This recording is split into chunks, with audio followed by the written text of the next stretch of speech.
എൻ്റെ വീഡിയോസിൽ എപ്പോഴും ഞാൻ നഴ്സിംഗ് റിഫ്ലക്ഷൻ്റെ ഇമ്പോർട്ടൻസ് ഹൈലൈറ്റ് ചെയ്യാറുണ്ട്. അപ്പം നഴ്സിംഗ് റിഫ്ലക്ഷൻ എന്ന് പറഞ്ഞ ടേം പുതിയതാണെങ്കിൽ അതെന്താണെന്ന് കൂടുതൽ നമുക്ക് ഇന്നത്തെ വീഡിയോ ഒന്ന് മനസ്സിലാക്കാം. നഴ്സിംഗ് റിഫ്ലക്ഷൻ എന്ന് പറഞ്ഞത് നമ്മളുടെ ക്ലിനിക്കൽ ഏരിയ ഓഫ് പ്രാക്ടീസിൽ എന്തെങ്കിലും റെലവൻ്റ് ആയിട്ടുള്ള ഒരു ഇൻസിഡൻറ്റ് സംഭവിച്ചു കഴിഞ്ഞ് കഴിഞ്ഞാൽ അതിനെപ്പറ്റി നമ്മൾ ക്രിട്ടിക്കലി തിങ്ക് ചെയ്ത് അനലൈസ് ചെയ്യുന്ന ഒരു സ്ട്രക്ചേർഡ് ടൂളാണ് നഴ്സിംഗ് റിഫ്ലക്ഷൻ.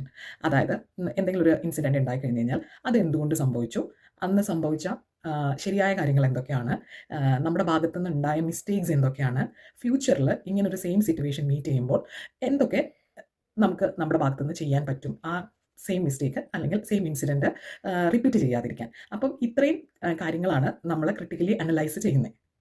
ആ ഒരു അനാലിസിസ് ടൂളാണ് ഈ നഴ്സിംഗ് റിഫ്ലക്ഷൻ. ഇന്ത്യയിൽ നമ്മൾ പ്രാക്ടീസ് ചെയ്യുമ്പോൾ നമ്മൾ റിഫ്ലക്ഷൻ അധികം ഒരു ഫോമൽ ഇമ്പോർട്ടൻസ് കൊടുക്കാറില്ല. നമ്മൾ കുറേ കൂടെ ഫോക്കസ് ചെയ്യുന്നത് നമ്മുടെ ക്ലിനിക്കൽ സ്കിൽ ഡെവലപ്മെൻറ്റിനും വർക്ക് ലോഡ് മാനേജ്മെൻറ്റിനും ഒക്കെയാണ്. പക്ഷേ ഓസ്ട്രേലിയയിൽ എങ്ങനെയാണെന്ന് വെച്ച് കഴിഞ്ഞാൽ നഴ്സസിന് കുറച്ചുകൂടെ അക്കൗണ്ടബിലിറ്റി കൂടുതലാണ്, പ്രൊഫഷണൽ അക്കൗണ്ടബിലിറ്റി കൂടുതലാണ്. മാത്രമല്ല ഈ നഴ്സിംഗ് റിഫ്ലക്ഷൻ എന്ന് പറയുന്നത് നമ്മളുടെ സേഫ് ആൻഡ് എവിഡൻസ് ബേസ്ഡ് പ്രാക്ടീസിന് ഉള്ള ഒരു ലീഗൽ ഡോക്യുമെൻറ്റും കൂടെയാണ്.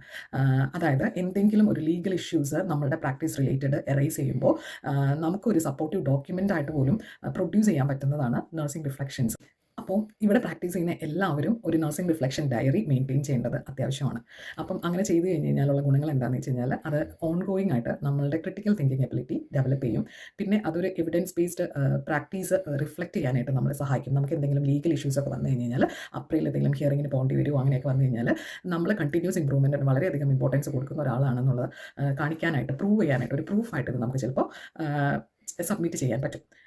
പിന്നെ നമ്മളുടെ ലേണിംഗ് നീഡ്സിലെ ഗ്യാപ്സ് ഐഡൻറ്റിഫൈ ചെയ്യാൻ പറ്റും. അങ്ങനെ നമ്മളുടെ ഓവർ ദ പീരീഡ് ഓഫ് എക്സ്പീരിയൻസസിൽ നിന്ന് നമുക്കൊരു expertise knowledge and skill develop ചെയ്യാനായിട്ട് പറ്റും. അപ്പോൾ ഒരു കണ്ടിന്യൂസ് പ്രൊഫഷണൽ ഡെവലപ്മെൻറ്റിന് സഹായിക്കുന്ന ഒരു ടൂളാണ് നഴ്സിംഗ് റിഫ്ലക്ഷൻ. മാത്രമല്ല ഇത് NSQHS സ്റ്റാൻഡേർഡ്സുമായിട്ട് അലൈൻ ചെയ്യുന്ന ഒന്നാണ്. അതിന് ക്ലിനിക്കൽ ഗവർണൻസ്, പേഷ്യൻറ്റ് സേഫ്റ്റി അങ്ങനെയുള്ള സ്റ്റാൻഡേർഡുമായിട്ട് അലൈൻ ചെയ്തു പോകുന്ന ഒരു ഇമ്പോർട്ടൻറ്റ് ഡോക്യുമെൻറ്റും കൂടെയാണ് നഴ്സിംഗ് റിഫ്ലക്ഷൻ ഡയറീസ്. ഞാൻ നെക്സ്റ്റ് ഒരു വീഡിയോയിൽ നഴ്സിംഗ് റിഫ്ലക്ഷൻ എങ്ങനെയാണ് എഴുതേണ്ടത്, അതിന് കുറേ മോഡൽസ് ഉണ്ട്. അപ്പം അതിൽ ഞാനെപ്പോഴും യൂസ് ചെയ്യുന്ന ഒരു മോഡൽ എനിക്ക് പറ്റിയൊരു ഇൻസിഡൻറ്റിനെ പറ്റി എക്സ്പ്ലെയിൻ ചെയ്ത് ഞാനത് എങ്ങനെയാണ് എഴുതിയെന്ന് നിങ്ങളെ കാണിച്ചു തരാം.